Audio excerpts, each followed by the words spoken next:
So let's continue with the Minneapolis case, Renee Good, and the latest development. Yesterday, I was watching 60 Minute CBS interview two guys. One is the Minneapolis police chief, Brian O'Hara, and the other one is the ICE um, in charge of the top officials are in charge of arrest and deportation.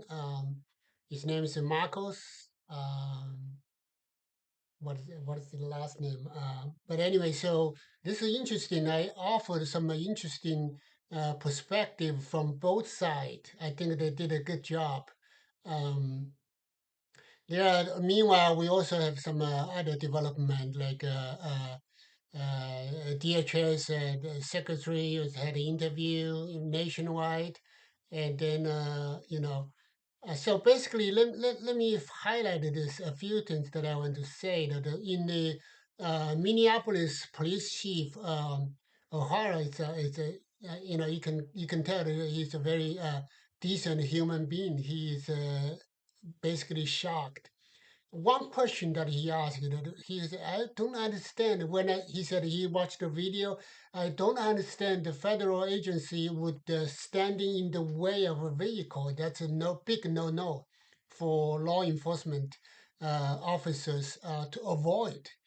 Again, follow the policy of de-escalations, right?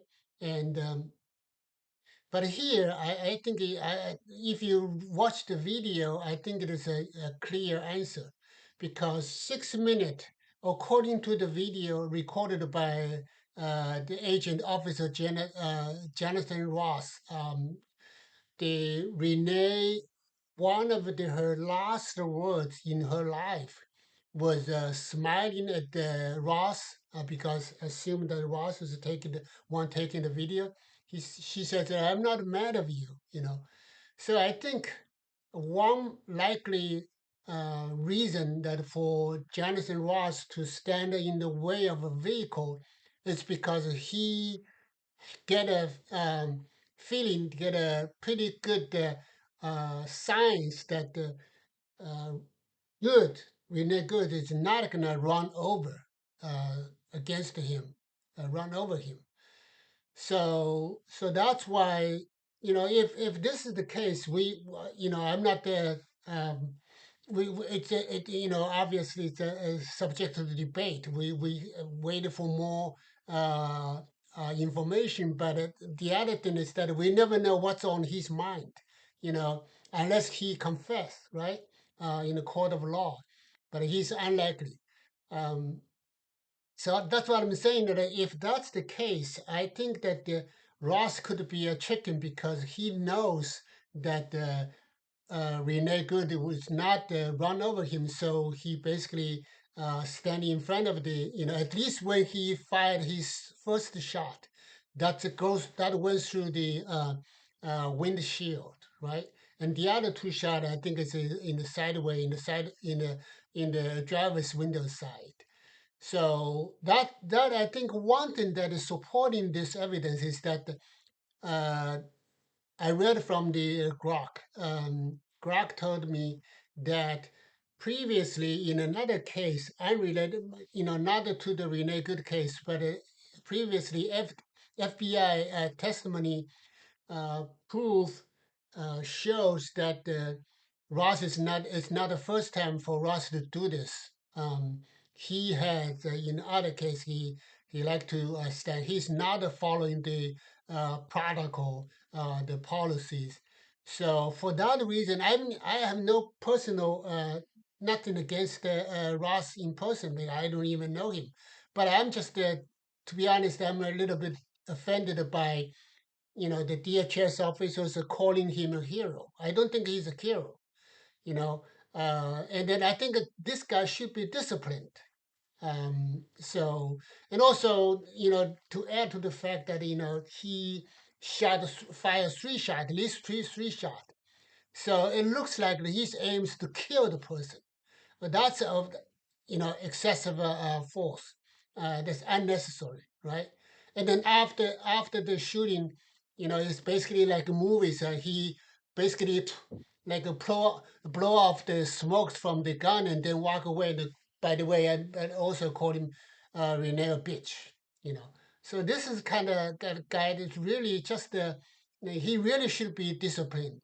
Um, I would say that the other thing that I was thinking is that a lot of it has to do with, I think in the during the interview, DHS secretary was saying that the recent federal judge, district judge ruling did not change anything, because we were doing this all along. But I think it matters, because remember J.D. Vance and a bunch of people under Trump's administration, they were saying that one big problem they called Renee Good is that they were stalking federal agency. The other ruling, I think, it clearly says that you have to drop a line. If it's just the stalking, at the safe distance, it's allowed. I think that's the key message that of course, I'm not even encourage people following Renee Good's case, to be at such a close encounters with the federal agency. I think that the number one safety measure for anybody is to get to the reason and then, cool down, drop down the temperature, let the temperature drop down, and then instead of directly confronting the friend officer, I think, if you by stalking, if somebody's following federal agency, at a distance, that's fine. That's what the judge rulings was saying. You can't just stop, you can't just say, hey, you can't stop me. Like the one of the in the video, one of the ICE agent was pointed his gun at the bystander. That's obviously it's a big no no. It's just wrong to be doing that. Okay, but on the other hand, we don't want to do what Renee Good was doing. Get it intermingled. Right in front of the confronting the federal officers. That's not recommended. Okay, I'm not promoting violence in any ways. I really want to peace. That's what the other important factor. I think is probably one of the most important factors that DHS has send a memo to all the agency, from the Stephen Miller, basically saying that you guys are having federal immunity. That's just wrong because it's one-sided. I'm not saying that the federal agency will be treated the same as the local police. I even asked Grok and the other chatbot about if it's just that doing like a counterfactual scenario saying that if that uh, the one that killed George Floyd in 2020 is a federal agency, what would happen? And on the other hand, if the one that killed Renee Good in 2026 was the state police, and what's gonna happen? I learned something. There is some. There's a. You can't really say that you have absolute immunity even though you have a supremacy clause immunity. That's basically on institution. It basically says that state should not, if there's in case the federal law and the state law are conflicting, then a federal law has a supremacy. But on the hand, you may think that the other supremacy clause immunity is only applies to the law, but actually in the history, it applies to the federal agents versus state police. Okay, so in fact, in all practice, that it's difficult.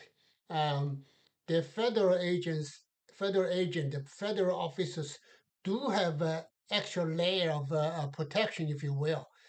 Even though you may want to say that um, all the people, all the law enforcement officers, they should be treated the same, the standard. Technically, we are because we all talk about case specific, fact specific. You know, the qualified immunity. But there's one thing that um, supremacy clause immunity basically protect federal officers from basically state prosecution.